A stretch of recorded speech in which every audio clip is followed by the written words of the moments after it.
We all have our moments of good and bad moods. Life throws curveballs, and it's natural to feel irritable or down from time to time.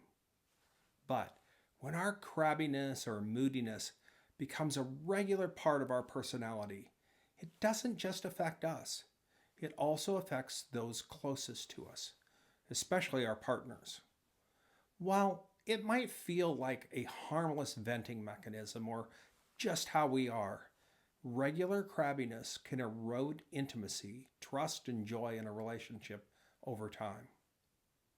Hi, I'm Michael Clark with the Ananias Foundation, and in this video, we're going to discuss habitual crabbiness or moodiness.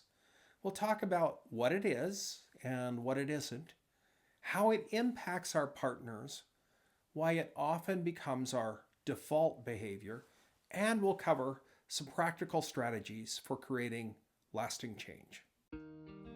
If you want to stop causing harm in your relationships, you're on the right path. This is Journey of Change, a video series to help you become the safe, loving partner you were meant to be. When we say regular crabbiness or moodiness, what are we talking about? We all know what it looks like when someone is in a bad mood. If you or I are in a bad mood, we may speak with a sharp tone, make dismissive comments, or respond with a general sense of negativity that hurts our interactions with others. In discussing what persistent crabbiness and moodiness is, it's helpful to talk about what it's not. First, it's not a clinical diagnosis, although underlying issues like depression or anxiety can contribute to it. Second, it's not the same as having an occasional bad day or sometimes feeling down. Persistent crabbiness and moodiness have a definite, pervasive, and unwarranted pattern. Finally, it's not something we should excuse simply because it's our habit or that's just how we are. So, what is chronic and problematic crabbiness and moodiness? At their core, they are a way of responding to stress or discomfort or dissatisfaction that becomes our default setting. And it's a behavior that can inadvertently push others away or make them feel like they need to walk on eggshells around us. They are a form of emotional leakage where our unprocessed feelings spill over into interactions with others. The problem with regular crabbiness is that it introduces unnecessary strain into our relationships. Over time, this can hurt our partners and damage our rapport with them. Here's how. First, it erodes emotional safety. Intimate relationships thrive on trust and emotional safety. When one partner is consistently moody or crabby, the other may feel uncertain about how to approach them, fearing rejection or criticism. This creates a divide where communication becomes less honest and more guarded. Second, it decreases affection and intimacy. Persistent negativity can chip away at the affection and warmth that keep a relationship alive. If one partner feels they are always on the receiving end of irritation or hostility, they may withdraw emotionally or physically, leading to a breakdown in intimacy. Third, there's an unhealthy role reversal that can occur. Over time, the non-crabby partner may adopt the role of caretaker or mediator, constantly trying to soothe or manage the other's moods.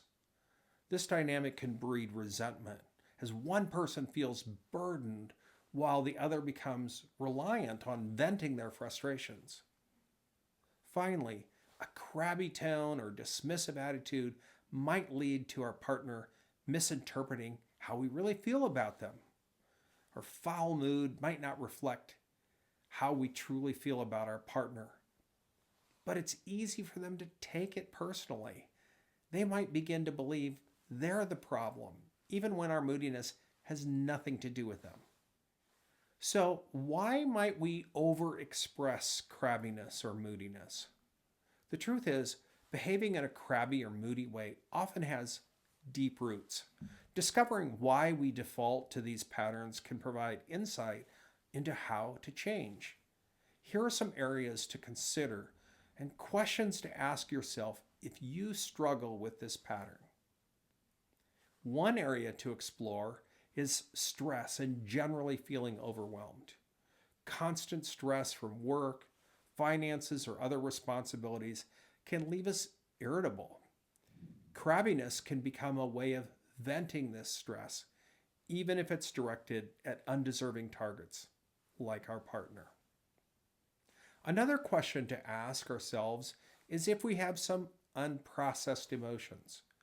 When we suppress feelings of sadness, anger, or frustration, they can fester and then emerge as irritability. This is especially true if we've grown up in environments where expressing emotions was discouraged. Habitual negativity is another consideration to explore. Sometimes crabbiness becomes a habit simply because it feels easier than optimism. It takes effort to maintain a positive outlook, while complaining or being irritable can feel like a natural release valve for our frustration. On the darker side, our moodiness could be a subconscious attempt to seek control in situations where we feel powerless.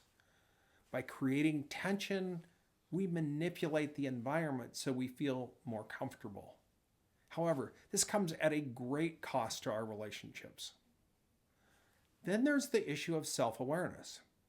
Often people who are regularly crabby don't realize how much their behavior affects others. They might dismiss it as just being real or having a bad day, unaware of the cumulative toll it takes on their partner. If what I've been discussing is something you struggle with, how can you change the pattern? There's good news. Change is possible. Recognizing the impact of regular crabbiness is the first step toward becoming a more emotionally balanced partner. Here are some strategies to help you shift from a pattern of irritability to one that's more neutral and allows for better connections with others. First is to increase self-awareness. Start by identifying your triggers. Are there specific times of day, situations, or stressors that bring out your crabby side? Keeping a mood journal can help you pinpoint patterns and underlying causes. A second one is to practice emotional regulation. Learn to take a pause before reacting. Take a full time out if necessary.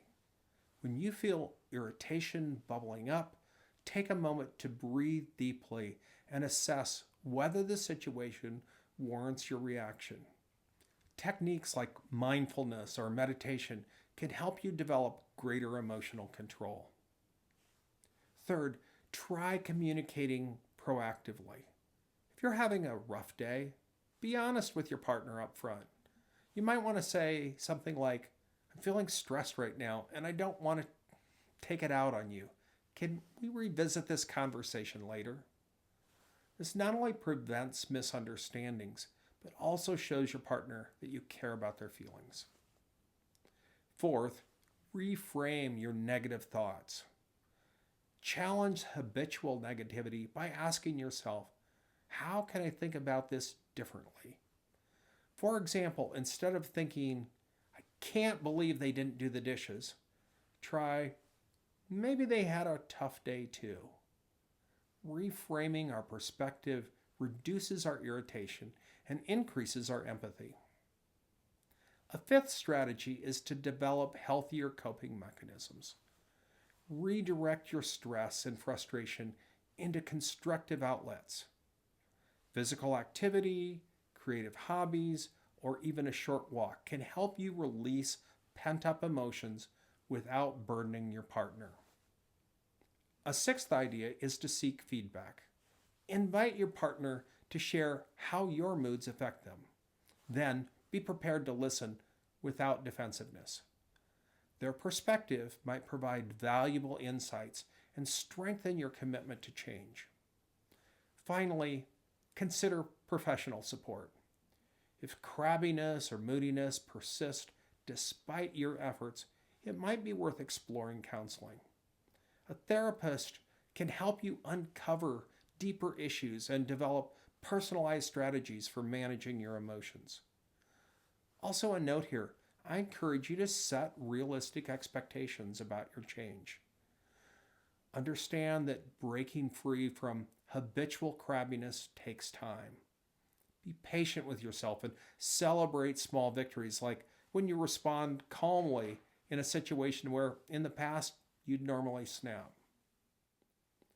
Although change will take time and intentional effort, there's a great reward. Choosing to address habitual crabbiness doesn't just improve our relationships, it transforms our overall quality of life.